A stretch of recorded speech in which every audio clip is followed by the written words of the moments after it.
Alright, what's up guys, you got Juicy and we are back here today. As you can see, it's not Mons.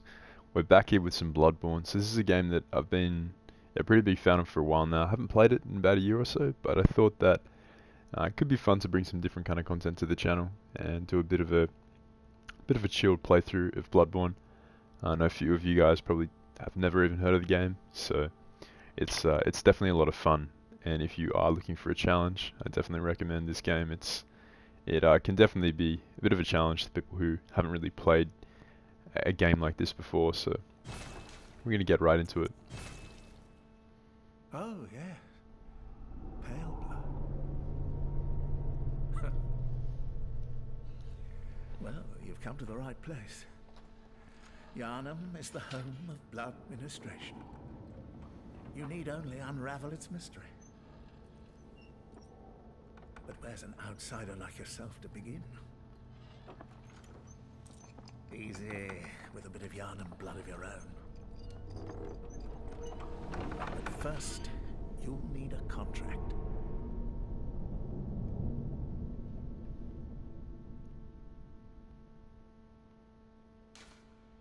Alright, so it's at this point that we can enter in a name, we can choose our class and stuff, so of course, you know, going with Gypsy. Got to do it for the channel. And we're going to choose the Waste of Skin class. Now classes in this game, as in most RPGs, pretty much just determine your starting stats. And we're going to go the Waste of Skin class because it's sort of like a handicap, and whilst it's not the biggest like challenge that you can undertake in this game, it's a pretty cool early game kind of nerf that should be fun to play around with. And we're going to finish here. I'm not going to bother editing my appearance because I'm going to be getting some fire armor or clothing during the game, which is going to conceal this dude's ugly ass face. So yeah, that's yeah, this game is it's pretty incredible. Its story, its lore, like the lore behind the game, the kind of overarching story is pretty convoluted, and you only begin to kind of discover it as you play, of course. But yeah, I won't spoil anything. If you guys do want me to discuss the lore a bit as I play through, then let me know. But Good. All signed and sealed. Now, let's begin the transfusion. Oh, don't you worry. Whatever happens, you may think it all a mere bad dream.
Ah, you found yourself a hunter. alright, so a bit of a strange beginning to this game.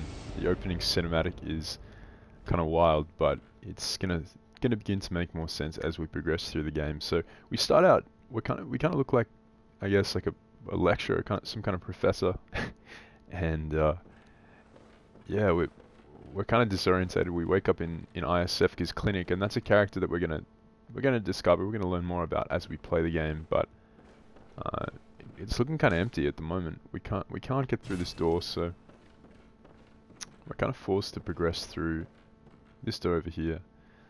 This note here is the only kind of direction the game really gives you. It tells us to seek the pale blood to transcend the hunt. So, like a very short sentence, but a lot to kind of take in there. Transcending the hunt, that could mean a number of things. The hunt could mean a number of things itself. But we got to seek the pale blood. That's what we know we have to do. Very mysterious, a random note just sitting there. But we're going to continue forth.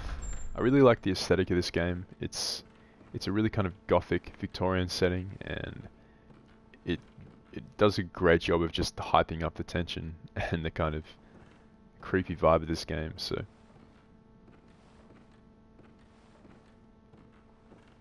gonna make our way through this old house, and these little guys are the people we saw, the little monster things we saw in the opening intro, and they look pretty ominous in that video, but they're actually really helpful. They actually help us out, and right here they've actually presented us with some important information. So use R1 to attack. So in this game, attacks are split up into heavy and light attacks. So my heavy attacks at the moment, because I don't have a weapon, I've just got my bare fists. We're gonna be chopping at enemies, and our heavy attack is a nice punch. Heavy attacks can be charged to deal far more damage, but there's a wind up, so it's a bit of opportunity cost there. And we are able to lock on in this game. Now, as we progress through here, you can see a bunch of these like medical tables, a whole bunch of like old medical equipment, bloodied. Yeah, pretty foul to be honest. And as we approach the exit here, you see a werewolf, and he's feasting on what looks to be a body of a dead human. And yeah, this is pretty crazy. This fight can definitely kill you. I think this is kind of aimed at killing most new players, because the first time you die, you're sent to the kind of world hub of this game. So it's almost set up that way, but it is possible to actually kill him now, even with your bare fists. We don't have any weapons. It is possible. I'll give it a go. I haven't taken on this guy in quite a while, but we will see. One kind of advantage with this guy is that he does have a lot of wind up in his attacks, and if you can outmaneuver him, you can get behind him and stun lock him with your chops. But you have to really respect.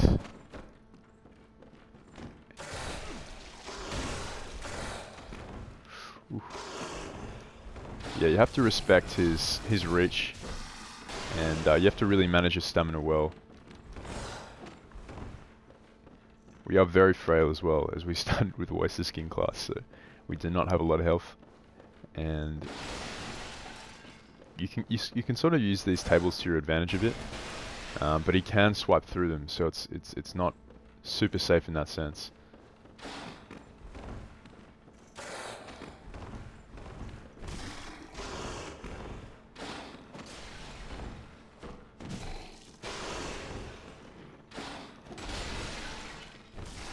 There you go. You see we stun lock him there, and we're able to deal. We're dealing like very little damage per hit, but if we can keep it up, it is going to rack up. You got to stay locked on, because that allows us to actually dash around him like that, which is pretty important. Managing your stamina in this game, like I said earlier, is pretty critical, because you need to know, like, if you just keep spamming attacks, you're going to burn through your stamina, and you're not going to have any left to evade attacks, which is really important in this game, because there's no form of blocking. It's all purely dodging or countering. Yeah, see, he actually, like, I didn't expect him to be able to turn around and track me like he did just then, which is, yeah, one thing that makes these guys very dangerous. They're actually just able to spin right around, and I think that was the 4th hit in his combo as well, which is pretty unusual. Usually he only strikes 3 times, so that's all good. We are going to be transported to the Hunter's Dream, and this is a pretty interesting area in the game, a really beautiful area as well, but an area that we're going to come to be quite familiar with.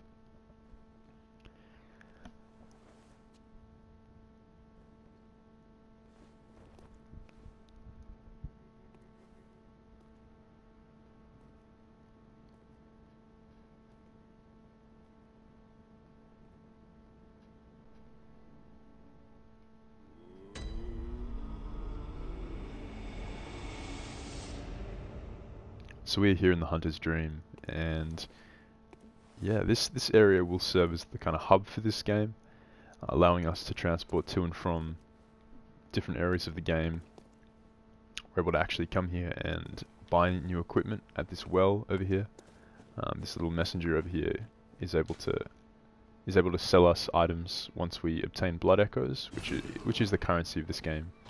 You can see he's got a little shop here that he can sell us stuff, but we don't have anything at the moment, so we're gonna have to come back after we've obtained some blood echoes. An abandoned doll, quite a large doll if you ask me, but we are going to accept our gifts from these messengers, and this is important. These are our starting weapons in this game. We've got a choice between 3 trick weapons, and we have a choice between the saw cleaver, the hunter axe, or the threaded cane. Now the hunter's axe is ridiculous. It's probably one of the best weapons in the game, so I won't be picking that up. Threaded cane's pretty cool. It doubles as a whip as well as a cane, so it's a pretty fire weapon. But I've used saw cleaver the least. And saw cleaver is very adaptable to a lot of different situations. I think it could be a fun choice to use on this waste of skin character. So we're going to take the saw cleaver. And we also are able to receive a firearm now. We have a choice between the pistol or the blunderbuss. And the blunderbuss, a pistol is just a pistol. Blunderbuss sort of serves as a very short range shotgun. Very kind of inaccurate at long range, but in the short range, the blunderbuss is pretty powerful, but I think we're going to go with the pistol here. I've used the blunderbuss quite a lot in my first playthrough of this game, and it is nice to have a little bit of range. Now, guns in this game, they're not offensive. It's purely a defensive kind of mechanic in this game. It's not the kind of thing that you're going to be able to cheese enemies from far away. It's just not the way guns were designed in this game. It's actually used in place of shields. In the Dark Souls series, shields were obviously a defensive way of taking on your opponents. You blocked and you attacked when you found an opening. In Bloodborne, they really flipped it on its head. Guns are used in a much more offensive way, and they can be used to interrupt enemies' attacks, putting them into a position where you're able to actually get a critical hit on them. So you can see we've got our saw cleaver here, and it's got a nice little combo of short range attacks. The charge attack, quite powerful, and it doesn't have the longest wind up in the world, so very useful in a lot of situations. But the weapons in Bloodborne are all called trick weapons, meaning that they can be transformed and extended in some cases or shortened in others, which allows them different functionality. So now that my cleaver has been extended, it's got longer reach, and my swings actually change. So I've lost my horizontal swings, and in place of that I have vertical overhead slams, and the heavy attack is now a horizontal attack, which is really useful because, as you can see, I cover quite a bit of ground with this attack. And the charged version is sort of more of a vertical swing, whereas the uncharged version is a pretty nice horizontal swing, and that's going to be really good for mobs because being able to hit a bunch of enemies in front of you is very useful in this game. So we're gonna transport ourselves back to the sick room that we spawned in originally, and we're gonna try and get revenge on that wolf because yeah, that thing needs to die. He sent us packing in our first encounter, but I feel like it's gonna be a little bit different now. We got some power on our hands, and we should be doing more than 2 damage per hit. But yeah, there's a real emphasis on playing aggressively in this game. It rewards smart aggressive play. I don't know if you guys noticed in the first time we took on this wolf, but when he damaged us, we had a period of time where we could regain some of the damage that he dealt to us if we attacked him, and that's called the regain mechanic. It's a feature in this game that allows aggressive kind of play to be rewarded, but you do have to be careful not to get too greedy with it, as it can end with you taking more damage overall. I didn't mean to kill him that quickly, but yeah, that man bit the dust. We got some blood vials which are going to allow us to heal, and you saw we killed him. We got 245 blood echoes, which are going to be useful if we do want to buy things from the store in the Hunter's Dream. And now we've got some more blood vials. Looks like we're coming to the end of this house, and that's pretty nice because this place is, yeah, it's interesting. I feel like we're going to come back here later on. That door was locked earlier, so there's definitely some questions. Who is Isefka? And yeah, why is her clinic abandoned? Lots of questions there. But we exit into what looks like a graveyard. You see these statues. They look as though they're praying, which is, you know, kind of sinister. And we're going to go and pick up this item over here. Quicksilver bullets work as the currency for your guns, so they allow you to fire off hits. If you don't have any bullets, you can't fire any ammunition. You can't fire off any shots, so yeah, fair relationship between the two. The gate over there is locked. We are going to open up this gate here, and you're going to be able to see just how big this town of Yharnam is. Really, really beautifully designed city, in my opinion. Very atmospheric, and you see up here these huge cathedrals, just pretty amazing. We're actually going to end up across that bridge later on in the game, and it's going to be pretty amazing up there. So we're going to continue down here. You got to be careful because in this game there are enemies that they'll sort of look like they're dead enemies on the ground, but they'll get back up, and they will take you by surprise if you're not careful. So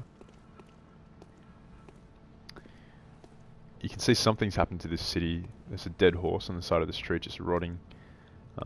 Carriages are a thing, so you can kind of get an idea of what kind of time frame this sort of happened in. And here we come across our first villager of Yharnam, and he seems to be pretty fucked up. He's not in the best way. He's got a long ass beard, wielding an axe. So this guy's out hunting, clearly. So he calls us a cursed beast. So what's happening in Yharnam at the moment is that the townsfolk are actually hunting. They're on the hunt for beasts, and this relays back to the message we saw at the beginning of the game, where it mentions we need to transcend the hunt, and it's all connected. So we're going to take this guy here.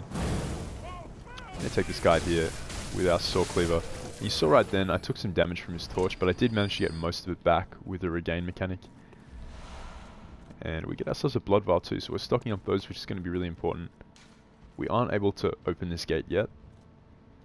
It's closed by a device on the other side, so we're going to have to come back to that later on if we do get around to the other side of that gate. But yeah, you can just see just how huge this area is.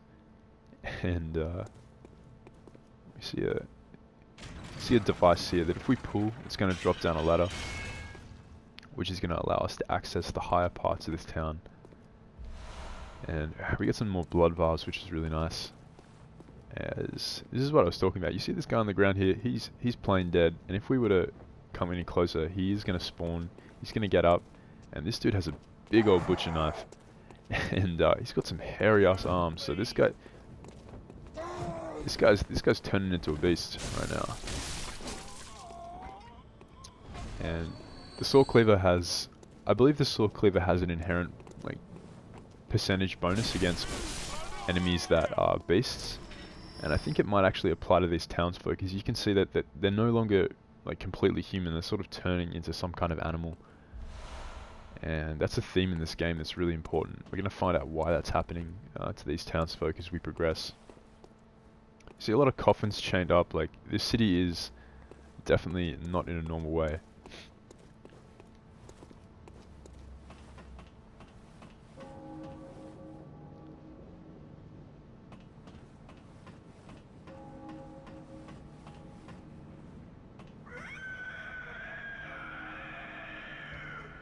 Alright, so that's a pretty blood-curdling scream. Not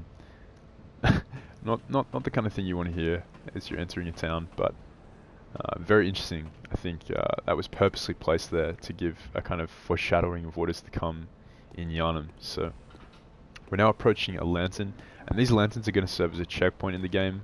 They're going to allow us to travel back and forth between the Hunter's Dream and the main game, as well as being a sort of checkpoint. If we do die, we will be respawned here at this lamp. Now, we could go back and like spend our current blood echoes on maybe some items from the store, but We don't have a whole ton stored up yet. 389 is a pretty small amount relative to how many we will get soon, so we might wait on that. These red lamps outside windows pretty much mean that there's someone inside you can interact with, you can talk to, and we're going to see what he has to say. Oh, you must be a hunter, and not one from around here either. I'm Gilbert, a fellow outsider. You must have had a fine time of it. Yharnam has a special way of treating guests. Well, I don't think I could stand if I wanted to, but I'm willing to help if there's anything that can be done. This town is cursed. Whatever your reasons might be, you should plan a swift exit. Whatever can be gained from this place, it will do more harm than good. Pale blood, you say? Never heard of it. But if it's blood you're interested in, you should try the Healing Church. The church controls all knowledge on blood ministration and all varieties of blood. Across the valley to the east of Yharnam lies the town of the Healing Church, known as the Cathedral Ward. And deep within Cathedral Ward is the old Grand Cathedral, the birthplace of the Healing Church's special blood. Or so they say. Yharnamites don't share much with outsiders. Normally they wouldn't let you near the place, but the hunt is on tonight. This might be your chance. Across the valley to the east of Yharnam, you'll find the Cathedral Ward. Deep within lies the old main cathedral, said to be the source of blood. I haven't heard of pale blood, but that's your best bet if it's anything to do with unique types of blood. Across the deep, that's your... Alright, so now we've exhausted this guy's dialogue options, and that's an important thing to do, because oftentimes if you want to continue an NPC's kind of speech or quest line, you actually have to exhaust the dialogue. So a huge amount of information we just got then. One thing we know from that is that the town is cursed, the hunt is on tonight, and this really relates to what we read at the beginning of the game when we read that note. This guy doesn't know much about the pale blood, so that's still a bit of a mystery, but he did recommend we go and check out the Healing Church, because they are the kind of body that is kind of here to handle any issue with blood. And blood is a big theme in this game. It's it's in the title of the game, and it's something that we're gonna get pretty used to. You see, we've already got some blood on our clothing here, but yeah, we're gonna continue on and make our way, hopefully towards the Healing Church, and get some more answers on what exactly the pale blood is and why it's our goal to find it, essentially. So we just got some pebbles. Pebbles are pretty useful in this game. They can actually be used to distract enemies and lead them towards you, which can allow you to kind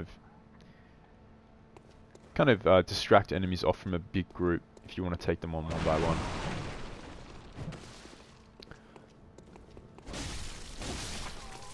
So this guy was waiting behind that barrel. If you ran in like headstrong and just ran over here, you'd probably get smacked up by his axe if you didn't realize he was there. These villagers clearly are not okay. This guy's on the ground, he's got his scythe chilling, and we're gonna smack him with an overhead. Now this guy has a shield, and in this game, like I mentioned, shields aren't really a factor, but these wooden planks, you actually can find one of these in the game, but they don't really provide you with any sort of defense. It's more of an aesthetic. I think it can be used to block arrows, which is pretty cool, but we're gonna try and lure this guy here with a pebble. You're much better off using your gun in this game as a pseudo shield. So this guy's got some range with that pitchfork, and he's got a charging attack which can be pretty dangerous. It does a lot of damage if you're unable to block it. And we are going to get a nice amount of health back from the regain mechanic there. The regain just coming through. Good to see, as the rest of his group has wandered up the road. So we're going to slip behind right now.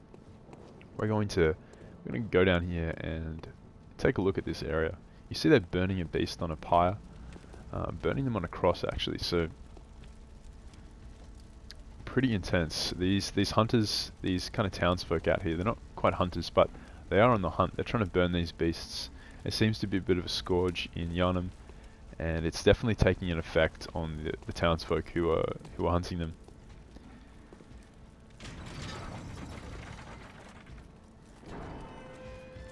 Okay, so this is going to open the fence to the area that we began the game in. So this gives us a nice little shortcut back to ISF's clinic in here. If we did want to go back inside, this is going to allow us to get back and forth between there without having to climb that ladder and go down the stairs to reach the area over there. So nice little shortcut. You're going to find a lot of those really useful in the game. But as you can see, this guy here, he is big, and he's a bit of a challenging enemy, especially for the early game, and especially for new players. So we're going to see if we can take him on. He has a huge axe. If you get caught in this thing's path, it's not a good time. So he also has a lot of defense.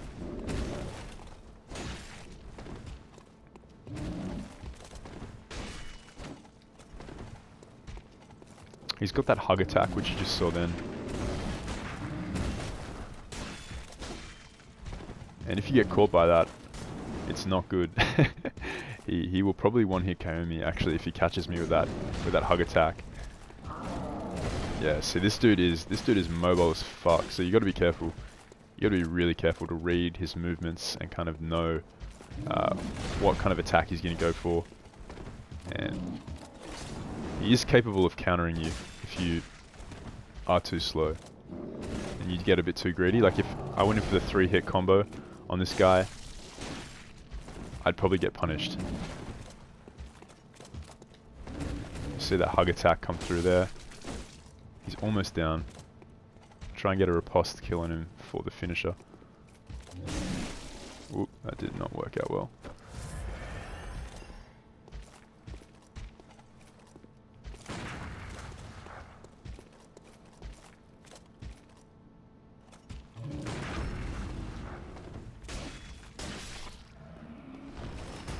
So I didn't get the critical on him there, but you guys saw how when I fired the shot just as he was about to attack me, it put him into that.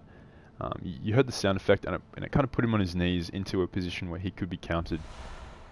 And we get ourselves a tempering bloodstone gem, which is kind of like a buff that we can apply to our weapon, and it will give us some kind of passive bonus to our damage stats on our weapon. But we can't interact with that yet. We're going to have to find another item later in the game that allows us to equip that to our weapons within the Hunter's Dream. But yeah, that enemy is the cause of a lot of early deaths for a lot of players in this game, so good to have him out of the way. And he gave us a large amount of souls. Now we got 941, so yeah, we're racking up the souls. Those enemies do give you a lot of blood echoes. I'm going to keep saying souls because in Dark Souls, souls are the currency. In Bloodborne, it's blood echoes, but they're essentially the same thing. I don't see those guys coming, so we are going to quickly chat to these people here and see what they have to say. Lads, you've come on.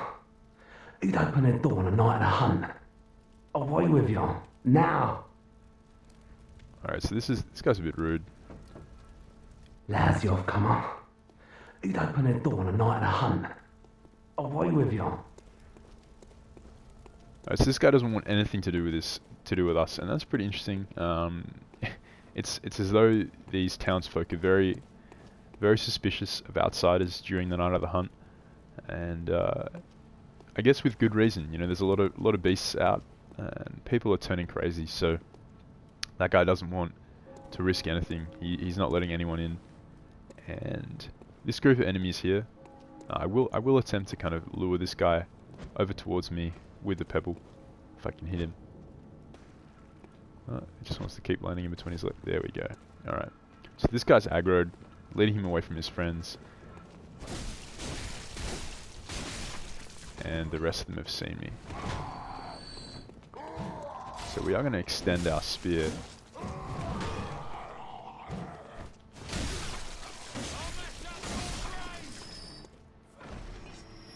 So you can see how, with more than one enemy around, it is useful to transform. So we've got more range in our attacks, which kind of keeps them at bay a bit more.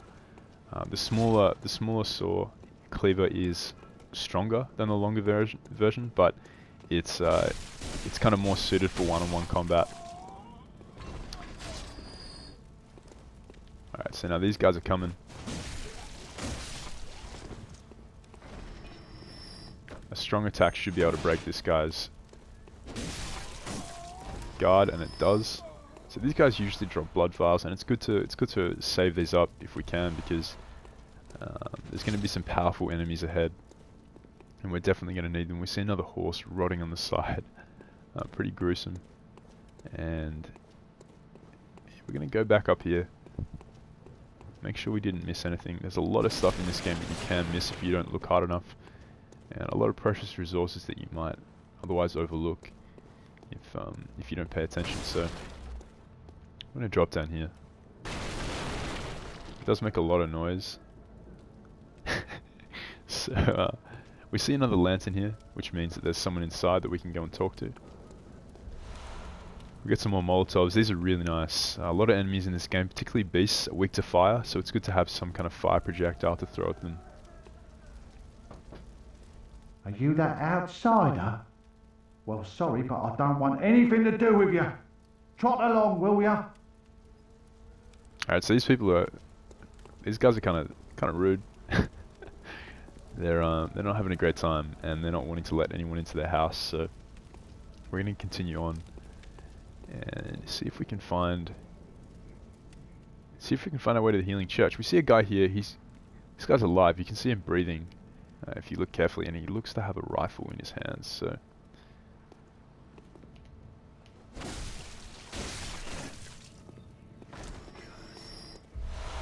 we get some quicksilver bullets, which is nice. We are at full though, so at the moment our bullets are capped at 20, so we can't hold on to any more at the moment, but we can send the rest of the ones we pick up into our storage. And you see right there, you can see a sickle of an enemy poking out from behind the wall, and if we were to walk up, you're going to see he's going to rush us as a sort of a trap. But yeah, you fucked up.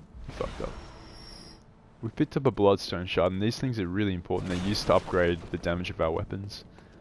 When we eventually unlock the kind of weapons upgrade in the hunter's dream.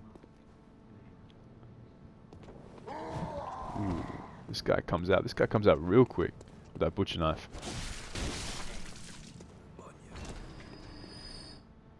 You can see over here, all these hunters are standing around this burning pyre. And there seems to be a really large beast in there. That could be a werewolf, like the one we fought earlier. It does look pretty big, to be honest. So we're going to have to try and lure a few of these guys away, so we don't have to fight them all at once, because fighting so many enemies early on in the game is pretty dangerous. There's a lot to be said for playing it kind of cautious early. You saw to my left as I was running towards this guy that I actually aggroed a few of them here, so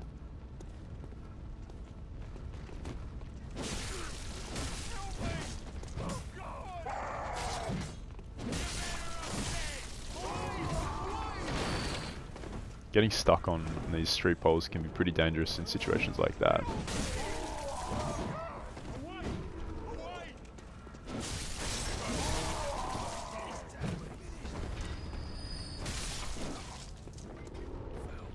One thing to note is that the shorter version of the saw cleaver, the swings of the weapon are a lot faster than the long version, so you really have to pick and choose the right situation to have, long and short variant out. You can hear something smacking on this door over here, which is kind of ominous.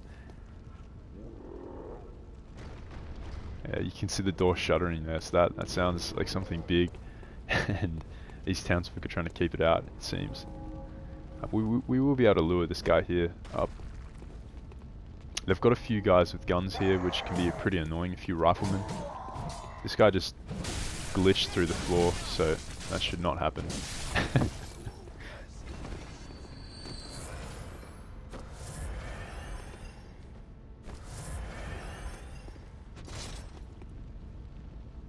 We're wearing out their numbers, so that's pretty clean.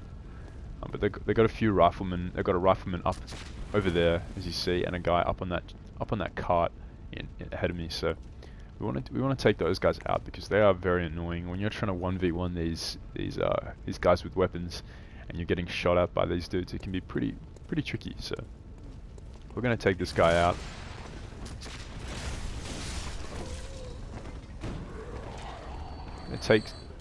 Have a dog as well, which is dogs in any Souls game, be it Souls or Bloodborne, are incredibly annoying. It's a bit, they're very weak, but they stun lock you, which can be really dangerous in a situation like this. So you want to be careful around the dogs, and hopefully we'll be able to lure this guy out here.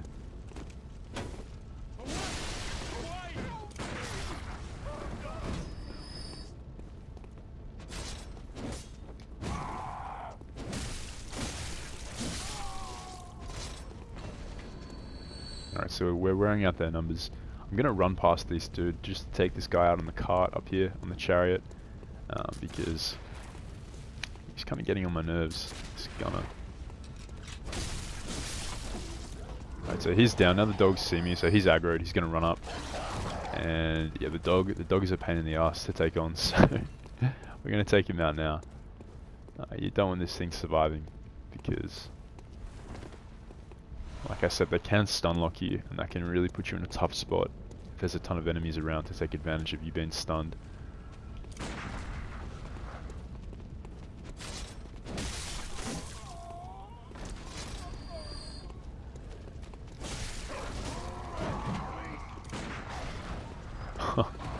That dog just got popped.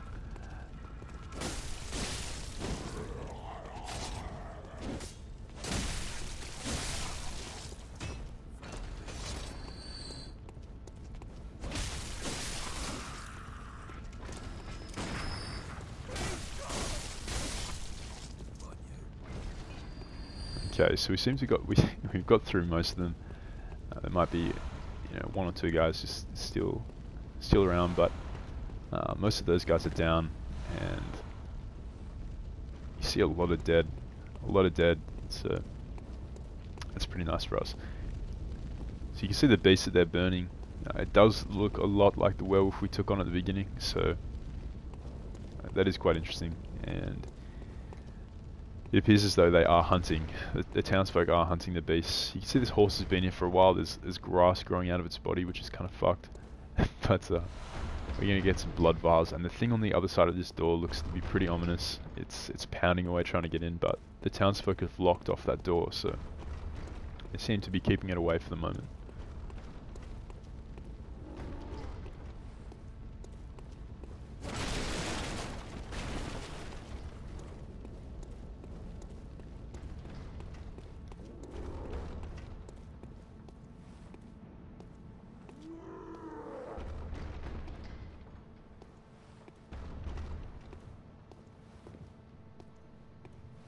So there's actually an item hidden behind these barrels. It's important in the game to make sure you don't miss anything like that, because bloodstone shards, like I mentioned, can be used to upgrade our weapons. So we want to pick those up when we can. And there's actually an area behind you here that you can explore if you break apart these barriers. So the metal ones can't be broken, but the wooden ones can, and that actually reveals a path down there, which we will eventually go and explore. But there is a door here, so.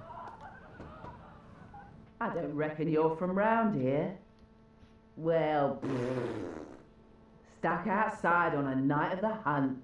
Oh, you poor, poor thing.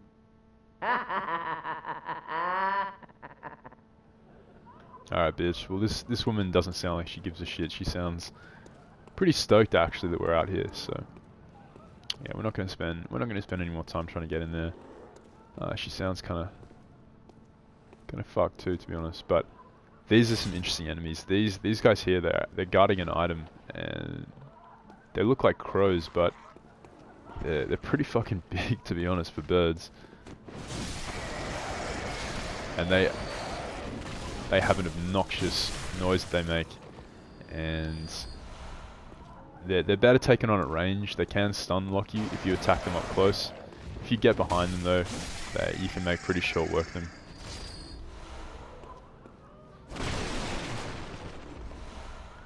We get an oil urn here. It's really important to read the item descriptions in this game because it often gives you a bit of insight into the lore of the game.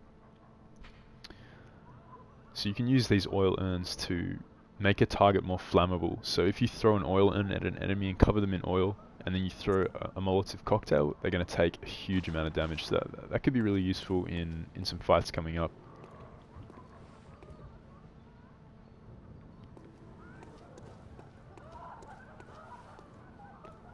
There's a whole bunch of ominous laughter going on in the back. It really makes this a more atmospheric experience. And you see right here, this is the guy who was pounding on that door that we heard in the other area.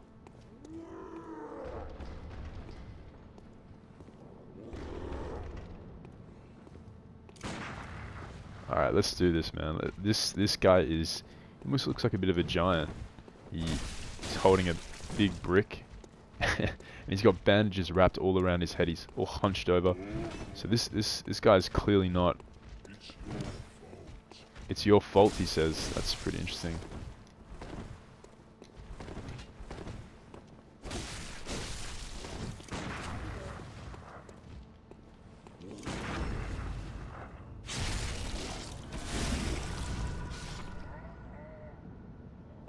Alright, so you just saw me perform a critical hit on this guy, and that is a really nice way of taking them out.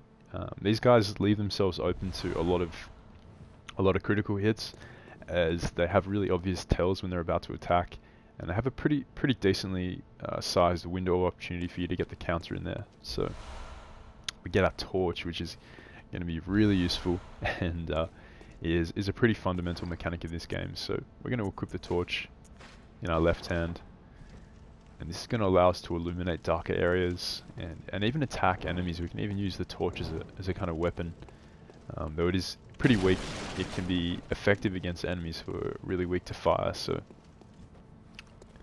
it's definitely going to be good to have. But yeah, that's going to be it for my first kind of playthrough of my first, I guess, episode of this playthrough. I want to hear what you guys think. If you guys enjoy the look of this game so far. Yeah, it is a lot of fun, and it only gets better the more we play. So if you guys are looking to see more of this kind of stuff, let me know in the comments, and yeah, let me know your overall opinions on the game. It's a pretty big game, and there is lots of mysteries to explore in this game, and some crazy fights. So if you guys do want to see more, let me know in the comments, and yeah, we'll be back soon with episode 2.